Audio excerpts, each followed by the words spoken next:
పశ్చిమాసియా వణికిపోతుంది. ఎందుకంటే ఇరాన్ ఇప్పుడు అన్ని దేశాల మీద దగ్గర 12 దేశాల మీద అయితే దాడులు చేయబోతుంది. ఎలాగో ఇరాన్ అమెరికా మీద, ఇజ్రాయెల్ మీద పూర్తి స్థాయి దాడి చేసి గెలవలేదు.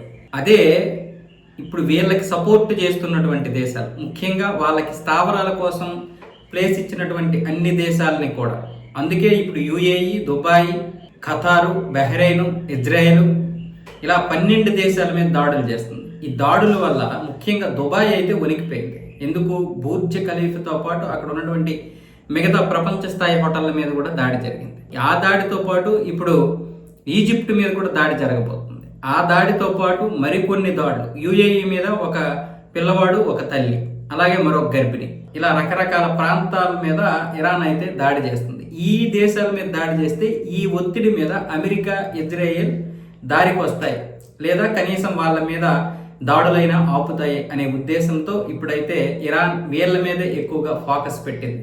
మరొక వైపు భారతదేశానికి చెందినటువంటి విమానాలు, పశ్చిమాసియా మీదకి వెళ్తున్నటువంటి 400 విమానాలను అయితే రద్దు చేశారు.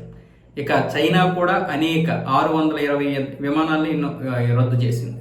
జపాన్, ఇలా పశ్చిమాసియా మీద ఏ విమానాలు వెళ్తాయో వాటన్నింటినీ రూట్ మార్చారు, కొన్నింటిని ఏమొచ్చేసి రద్దు చేశారు.